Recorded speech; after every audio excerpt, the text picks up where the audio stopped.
with some brand new details in the Idaho college student murders. And prosecutors are publicly linking University of Idaho murder suspect Bryan Kohberger's DNA to the crime scene. Accused killer Bryan Kohberger is a statistical match to DNA recovered from the knife sheath. New court filings show Kohberger's DNA is a match to a knife sheath investigators found at the home. This is a probable cause affidavit, and they don't have to lay out their whole case here. They just have to make up probable cause.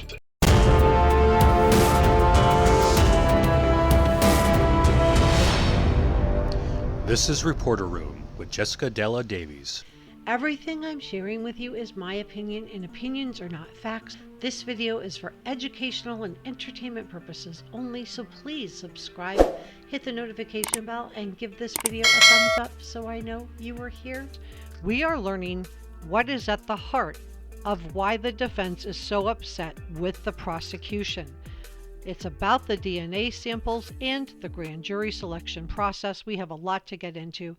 Let's get started. We are now learning that 2 DNA samples were collected by law enforcement in this case, and the information related to the initial DNA sample is what defense team and Taylor is claiming that the prosecution is refusing to turn over, along with details on how the grand jury selection was done.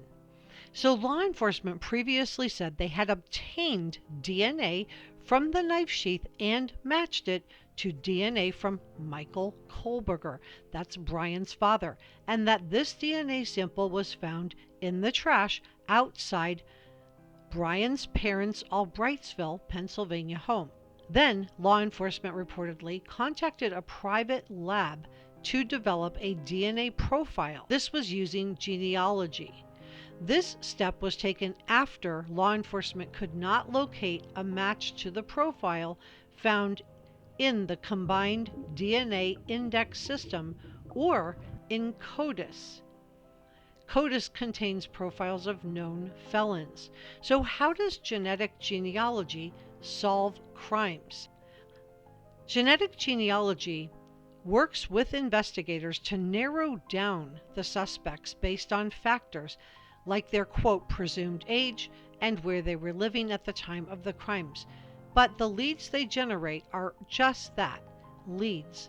And the motion states, quote, much of the information, and this is the defense motion, much of the information relied on by the FBI was only viewed through the user portal in publicly available genetic genealogy services and other investigative databases. The FBI did not download or create copies of these records. So basically what the defense is asking for is they want records from genetic genealogy services, and what the prosecution is saying is that they don't have these. They're saying that the FBI did not download or create copies of these particular records. And prosecutors say that this process did not generate records and isn't covered under Idaho Rule 16. Now, Rule 16 governs what material must be turned over to the defense. So the prosecution is saying that this isn't something that would normally be turned over to the defense team. Now, the new documents show that a second DNA swab was obtained from Bryan's cheek, and this is important, and I'm going to share with you why. So this cheek swab was taken from Bryan and is a statistical match to the DNA found at the 1122 King Road house. Law enforcement found that K-bar knife sheath slightly under Maddie. It was reportedly face down and partially under Maddie and the comforter on the bed. So the way that this was placed leads me to believe that it fell off or was dropped by mistake. I don't think somebody would have placed it under Maddie and the comforter. The DNA evidence was found on the K-bar knife sheath that came from a single source that was male. And after assuming the investigation or taking over the investigation from the Idaho State Police, that's when FBI submitted this possible DNA retrieved from the knife sheath, that's the touch DNA, to that publicly available genetic genealogy service to determine potential relatives of the suspect. So they couldn't find any links in CODIS, so now they're going to regular genealogy to try to see if there's anybody who is related to somebody who might have done a ancestry DNA or something like that. The FBI then used common genealogy techniques and were able to develop a family tree that led back to Bryan Kohberger.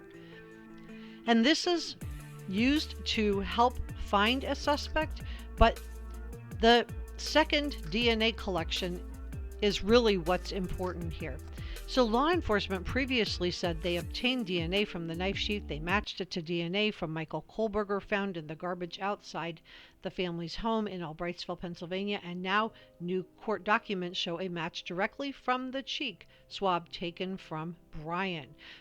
The two most important things about this DNA cheek swab sample is that, unlike the sample that was collected from Bryan's father out of the trash, this second DNA sample was collected directly from Bryan's cheek. So the DNA matches not to a family member, but directly to Bryan. This DNA was found to be 5.37 octillion times more likely to be the defendant than someone else. The other important thing is that law enforcement obtained a search warrant to collect this cheek swab from Bryan. This search warrant was signed off by a judge who believed that law enforcement had probable cause to collect Bryan's DNA. Having the judge sign off makes it very difficult for the defense to try to throw this second sample out. And I've seen some posts on social media on how touch DNA is not reliable, and the only thing I'm going to say about that is that I believe that the prosecution case is going to be cumulative. You can take each individual piece of it and just look at that piece, and the defense may be able to explain away certain things. However, once you start adding those pieces together, it's cumulative, and it starts to look like a puzzle picture. So the prosecution is adding that the touch DNA, they're adding the images of the Hyundai Elantra and possibly have images of the license plate or even Bryan, we don't know yet. They're adding in the phone pings. Are they able to match the hairs or that dog hair back to anyone at 1122 King Road House? Are they able to match those two blood stains back to anyone at the 1122 King Road House?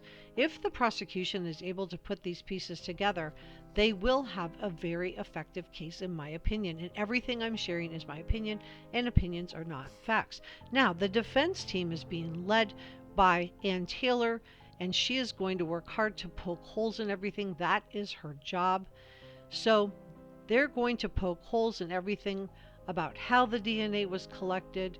And the DNA on the knife sheath found next to Maddie does belong to Bryan. I cannot wait to read your comments. I cannot wait. Thank you so much for watching. I am so grateful to each and every one of you for subscribing to Reporter Room, and I look forward to seeing you next time.